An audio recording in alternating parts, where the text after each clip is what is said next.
How are Oregon schools doing? We'll take a glance at the state's At a Glance report. Thanks for joining us. I'm Brandon Kamerman. And I'm Kendall Barley. That report showing some significant areas of improvement for Oregon students, like proficiency in English for third graders and 8th grade math. The report also highlights graduation rates. Oakland and Elkton school districts in Douglas County have 94 and 92% graduation rates. That's at the higher end of the state list. At the bottom of the list in our area is Mapleton at 50%, Coquille at 40%, and Alsea, whose graduation rate is 34.6%. Eugene 4J school district saw a 79% graduation rate. Springfield with a rate of just over 72%.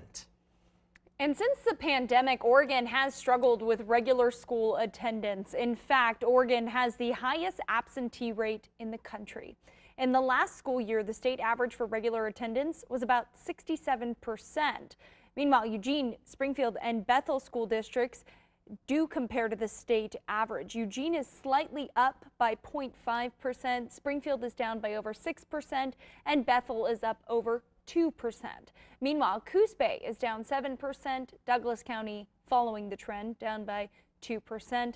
An anomaly, though, is Marcola, with over 25% higher than the state average, 91% attendance. Now, Governor Tina Kotek did release a statement on the news saying, quote, "There is no denying that Oregon's attendance rate is unacceptable, and we have not rebounced from the pandemic quickly enough. Attendance is critical to improve student achievement. I am committed to addressing root causes of chronic absenteeism." Declining enrollment has been cited as a reason why budget cuts have been needed for districts around our area. Now we have a better idea of what those enrollment changes look like. 4J is working through nearly $16 million in budget cuts.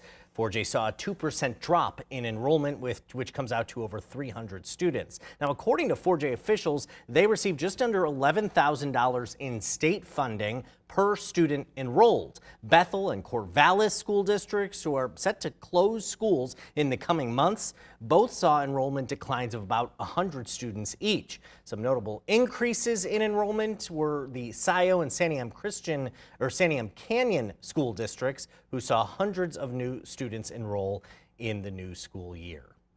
If you'd like to see any of our previous coverage, whether that's school district budget cuts or districts actively considering closing schools, all of those stories we have available on our website at kval.com.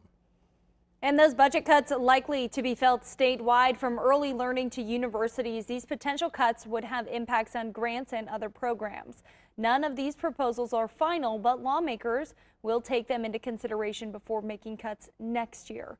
Our Salem Bureau reporter Vasily Varlamos reports.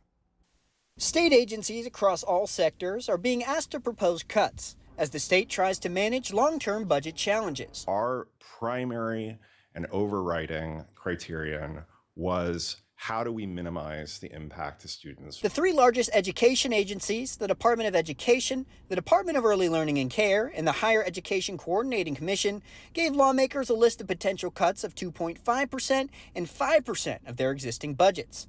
A 2.5% cut at ODE would mean fewer STEM and career and technical grants, along with cuts to absenteeism and PE programs. For higher education, a 2.5% cut could mean the state provides less support to institutions and cut operations by 10%.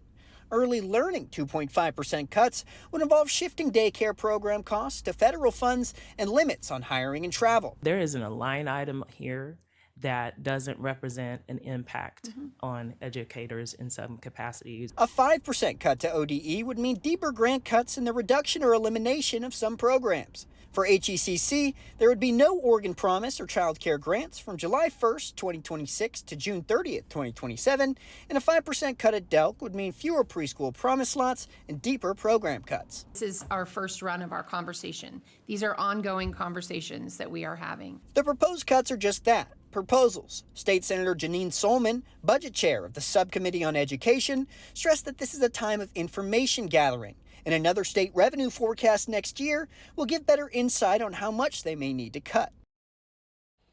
That was Vasily Varlamos reporting. Solman urged people to reach out to local legislatures so lawmakers, can have as many perspectives as possible before making a final decision on cuts next year. Opponents to Governor Kotek's transportation bill calling it taxation without representation. The group No Tax Oregon is spearheading opposition to the bill. No Tax Oregon's main goal is to put the transportation bill on the November 2026 ballot so that Oregonians can vote on it. They need to collect more than 78,000 signatures by December 30th in order for it to end up on the bill or on the ballot. Petitioners in Cottage Grove say they've had many people come to sign. Every day we've been getting around 180, 170 signatures every day. It just stays steady. So this is really, people are really excited about this and upset about this. So we're gonna do our part to get it done. No Tax Oregon's gathering signatures in most, if not all, counties in Oregon.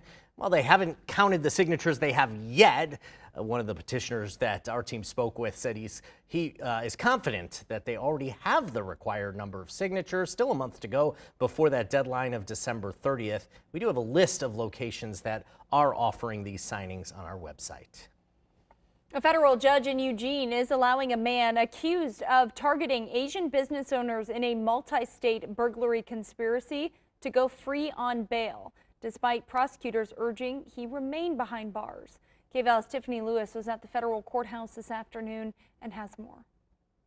A federal judge in Eugene has decided to release a man accused of targeting Asian business owners in a conspiracy and burglarizing their homes. Prosecutors say 27-year-old Darrenson Martinez Grandes was part of a 7-person burglary crew that traveled across states, stayed in Airbnbs, and then targeted these Asian households while the victims were at work. Investigators say the group used multiple vehicles, encrypted group chats on WhatsApp, Wi-Fi jammers, and surveillance tactics on their targets. Federal documents outline 3 burglaries tied to the crew in early October in Auburn, Washington, Salem, and in Eugene. More than $60,000 in cash and valuables was stolen. Prosecutors warned the crimes created a loss of safety for Asian community members in Eugene. Prosecutors warned the crimes created a loss of safety for Asian community members in Eugene.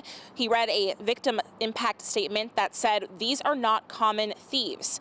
Obviously, we're very disappointed. I think the Asian community here in Eugene, Springfield has suffered at least 23 reported burglaries since the end of 2023. We have yet to see restitution or justice and accountability for those. Most of the people who've been arrested to date have been released and fled. So setting up the opportunity for one more person to potentially avoid accountability is something we don't want to see. But the judge ruled Martinez Grandes does not pose a serious flight risk, pointing to the fact that all other suspects tried to flee Eugene, but he stayed, hoping to retain his property and car from police detectives. He also has no criminal history and has a girlfriend in Los Angeles, California, pregnant with his child. And he has been consistently checking in with ICE. He's originally from Colombia but claimed asylum. Martinez will be released under electronic monitoring to stay with that girlfriend in an apartment in Los Angeles. The government plans to appeal this decision, and the judge even acknowledged that he may eventually be taken into ICE custody. His arraignment is set for December 3rd. In Eugene, I'm Tiffany Lewis reporting. The judge ordered a stay of his bail release pending the government's appeal of the decision. With last night's wet weather behind us, a drier trend is working its way back into the forecast. Strengthening high-pressure system is going to serve as our next weather maker, bringing a combination of cooler and drier weather in the days to come, which is a promising development for those who are maybe heading to a football game this weekend or want to spend some time outside. Yeah, it is a little bit on the chilly side. In fact, that's the thing. Skies cleared out. We saw a lot of sunshine, but when the sun sets, that heat, it leaves, and temperatures have dropped almost 10 degrees here in the last hour. Let's show you what's going on in Eugene. We were in the 50s last hour. We're currently at 43 degrees, and we are seeing a most mostly clear sky out there. Winds are fairly calm and our humidity at 93%. Now you see that clear sky throughout the area, but we did get some reports of some rainfall in the afternoon for the coast. That has since come to an end, and we're going to be looking at a clear sky for you tonight. Actually clear to partly cloudy skies this evening. Overnight temperatures generally in the mid to upper 30s, and those highs tomorrow getting back into the 50s. They're going to be in the low to mid 50s. Should be looking at a mostly sunny sky, but take a look at our weather headlines. We are going to see some patchy fog, especially for the valleys the next couple mornings, Friday, Saturday morning, and the Willamette Valley could also be looking at some frost the next couple of mornings. Otherwise, it's going to be a mostly sunny and dry Friday and Saturday. We get into Sunday, looking at the possibility of some rainfall. I'll break it all down with your full forecast in just a bit.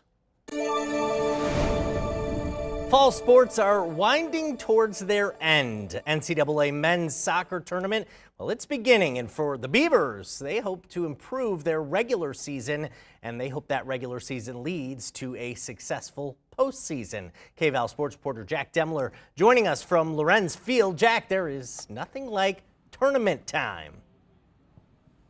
Yeah, Brandon, you're absolutely right. And for Oregon State men's soccer, it's a tournament that they're pretty familiar with, having appeared in 7 of the last 8 and now have hosted the first game of the tournament in the past 5 straight seasons. Now, I know with the tournament, it's like a brand new season, but for Oregon State men's soccer, they get to start that new season with a familiar opponent. Oregon State is getting ready to host a Washington team they beat 2-1 at the beginning of the season. Now, obviously, both teams are different than they were back in August, so the key thing to keep in mind, both teams ranked top 15 in the nation in scoring offense. Washington averaged a little more than 2 goals per game, while the Beavers nearly averaged 2.5 goals per game, thanks in large part to the West Coast Conference Player of the Year, Arnal Farnos, who ranked top 10 in the nation in total goals scored. We should be in store for an exciting offensive battle at the pitch. Kickoff is set for 6 p.m. We'll have highlights later on tonight, but for now, reporting from Paul Lorenz Field, I'm Jack Demler, sending it back to you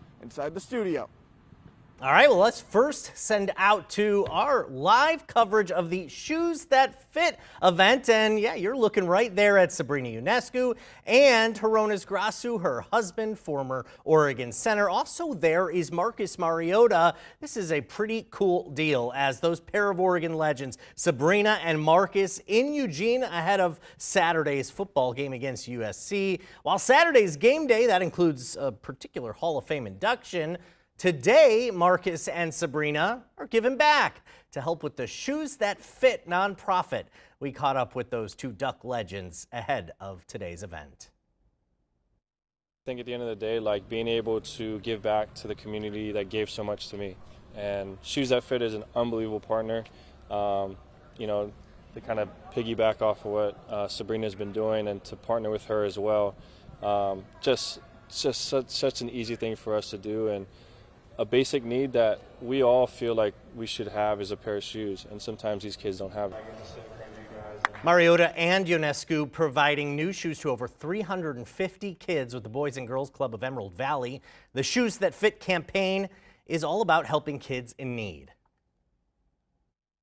Obviously, for the both of us and our foundations, it's about more than just being an athlete, but how you can impact the next generation. And here, obviously, in Eugene, it's been special to both of us to be able to have played our careers here, and obviously holds a special place in our heart, and want to give back to that, next little boy and little girl that are going to be here today. Yeah.